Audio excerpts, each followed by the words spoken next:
नमस्कार दर्शकों, सब कुछ विचित्र चैनल में आपका स्वागत है। जैसा कि आपने हर बार देखा होगा कि मैं नए नए टॉपिक लेकर के आता हूँ। इस बार टॉपिक लेकर के आया हूँ कि बच्चे, बूढ़े या घर के अंदर बीमारियाँ बढ़ने के कारण क्या। आपने देखा होगा आजकल छोटे छोटे बच्चे अधिकतर बीमार हो जाते हैं, हवा लग जाती है, ठंड लग जाती है। ऐसे बुजुर्ग उस तरीके से अपनी खाना पूर्ति नहीं कर पाते, अपना खान पान नहीं कर पाते, जिस वजह से वो स्वस्थ रह सकें। बड़ों के अंदर ये बीमारियां जन्म लेती चली जा रही हैं। ऐसा क्यों होता है? हमारे घर में पहले हम लोग स्वस्थ रहते थे, अपना बाहर का खाते थे या घर का खाते थे, जैसे ही पकवान होता था वो खाते थे, पीते थे और स्वस्थ रहते थे। बीमारियां तो हमें तब भी होती थी, पर उस तरीके की नहीं होती थी जैसे आज होती चली जा रही हैं। एक परिवार के अंदर हर तीसरा आदमी बीमार जरूर है। किसी को हाई बीपी है, किसी को शुगर है। छोटे छोटे बच्चों को छोटी छोटी बीमारियां होती रहती हैं और आए दिन होती रहती हैं। उनके अंदर रोगों से लड़ने की वो क्षमता नहीं हो पाती। ऐसे बुजुर्गों के अंदर रोगों से लड़ने की वो क्षमता नहीं रहती।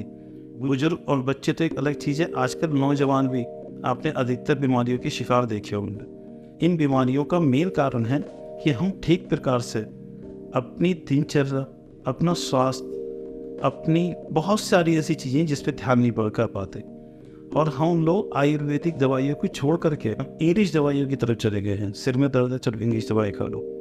पेट में दर्द है, चलो इंग्लिश दवाई खा लो। कोई बीमारी है, चलो इंग्लिश दवाई खा लो। हम उस बीमारी को, जो भी किसी प्रकार की बीमारी है, पेट में दर्द हो गया, पैर में दर्द हो गया, सिर में दर्द हो गया, हम उसका कारण नहीं ढूंढते। इंग्लिश मेडिसिन जो भी है वो उसका कारण नहीं ढूंढ पाती। वो उस चीज़ को दवा देती है। दर्द है, उसे ख़त्म कर दिया।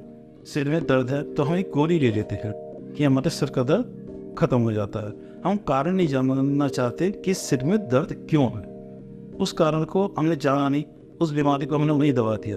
धीरे धीरे उस बीमारी ने दूसरा रूप ले लिया, जिसकी वजह से सर दर्द हुआ था वो चीज़, सर दर्द खत्म हो गया, पर कोई और बीमारी ने, इंग्लिश मेडिसिन के थोड़े से साइड इफेक्ट ने, हम धीरे धीरे धीरे धीरे धीरे धीरे इंग्लिश मेडिसिन देते रहे।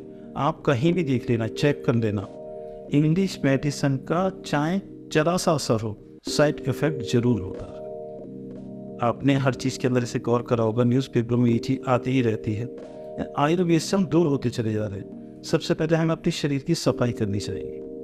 अभी जो यंग लड़के हैं, बुजुर्ग हैं, उन लोगों के लिए हम लोग इतने तेज मसाले की चीज़ें, इतनी मैदा, इतना अधपका, जैसे कुकर में पकी हुई दाल। कुकर में दाल पकती है, बनती नहीं है। पहले हम अपने घर में दाल बनाया करते थे तो उसके अंदर से वो निकाल दिया करते थे, उसमें हल्की सी मैली आती है। वो मैली जो है वो एक पॉइजन होती है, स्लो पॉइजन, बहुत ही स्लो पॉइजन, जो धीरे धीरे हमारे शरीर के अंदर बीमारी पैदा करती रहती है। ऐसे बच्चों को आज हम दवाइयों के ऊपर डिपेंड हो गए हैं।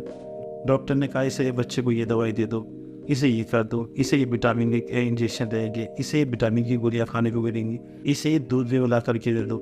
नए नए प्रोडक्ट मार्केट के अंदर आ रहा है, हम उन चीज़ों को वो दे रहे हैं। तो हमने शुरू से ही बच्चों को इंग्लिश मेडिसिन का एक तरीके से आगे बनाते चले जा रहे हैं। उनके अंदर जो इम्यूनिटी पावर, जो रोगों से लड़ने की क्षमता नेचुरल रूप से पैदा होनी थी, उन्हें हमने दवाइयों में तब्दील कर दिया है कि आप ये खाओ। इससे पहले बच्चे मिट्टी में खेलते थे, मिट्टी के अंदर से हमारे शरीर के अंदर जो गर्मी होती थी जैसे और रोग होते थे, वो मिट्टी के अंदर खिंच जाया करते थे। मिट्टी खींचने का काम करती है बॉडी के अंदर से गर्मी को, रोगों को खींचने का काम।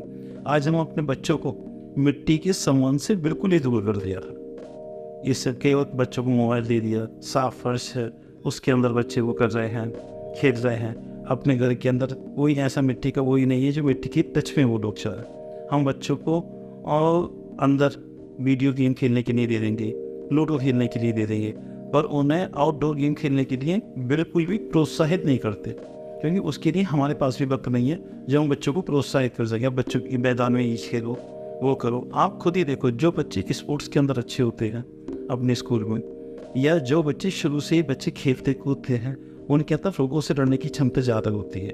क्योंकि जब वो बाहर खेलते हैं तो बचपन से उनके शरीर में पसीने के द्वारा जो हमारे अंदर रोग उत्पन्न करते हैं, जो हमारे अंदर बीमारी का कारण होते हैं, वो चीज़ निकलती रहती है। पूरी शरीर की एक्सरसाइज हो जाती है।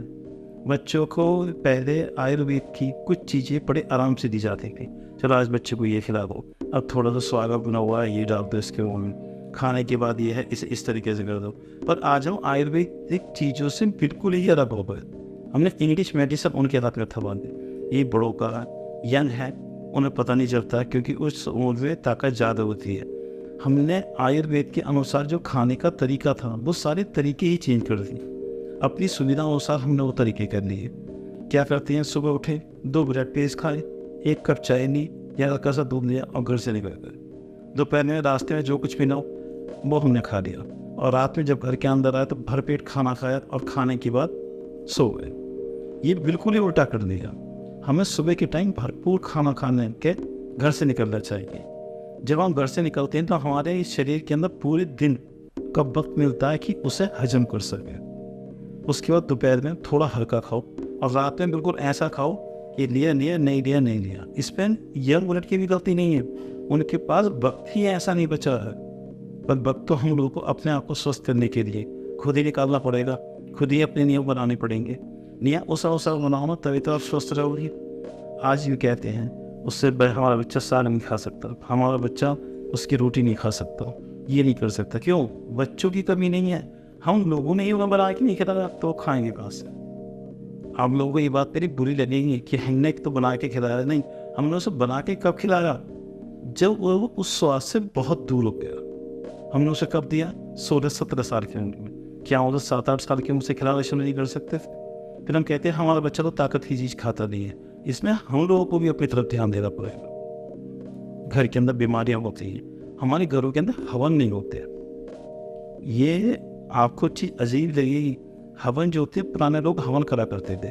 जब आप हवन करते हैं तो घर के अंदर से जो पॉल्यूशन होता है या तुलसी का पेड़ भी जो है वो उस चीज़ को ख़त्म करता है, वहाँ के रोगाणुओं को। ऐसी हवन जो है उस दिन के रोगाणुओं को ख़त्म करता है। पर हमारे यहाँ सालों हो जाते हैं अब हवन की तरफ ध्यान भी दे देते।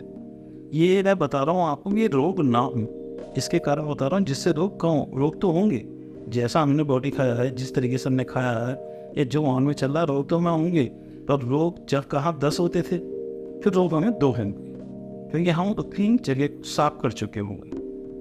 ऐसे बुजुर्गों के लिए हमारे घर में खाना बनता है, हम लोगों का ध्यान नहीं देते, अपने ऊपर भी ध्यान नहीं देते थे। शाम को 6 बजे के बाद मोटा अनाज हमें खाना ही नहीं चाहिए जो हजम ना हो सके। जैसे चने हो गए, राजमा हो गया, इस तरह की 50 चीज़ें हैं, वो आप सब लोगों को पता ही होंगी ये क्या चीज़। क्योंकि यार जब हमें बहुत टाइम देंगे, शुरू में तो पच जाएंगी, सब अच्छा रहेगा, स्वाद है, परंतु ये बीमारी की तरफ ले जा रही। यह हम जान ये बीमारी की तरफ कैसे जाया जाता है। आप खुद देख लो, जब शाम के वक्त आप कोई भारी चीज़ खा लेते हो तो रात भर कैसा रहता है। ये तो हुई आयुर्वेद की बात। आयुर्वेद की बात के अनुसार आपको अपनी दिनचर्या पर भी थोड़ा ध्यान देना चाहिए। जैसे सुबह उठे, हल्की सी एक्सरसाइज कर ली, कुछ ऐसा खा लिया जो आपका पेट दोपहर तक भरा रहे, क्योंकि आपके पास बहुत समय है चलने फिरने के लिए, बहुत समय है इधर आधा भागा दौड़ी करने के लिए, जिससे वो खाना हजम हो जाएगा।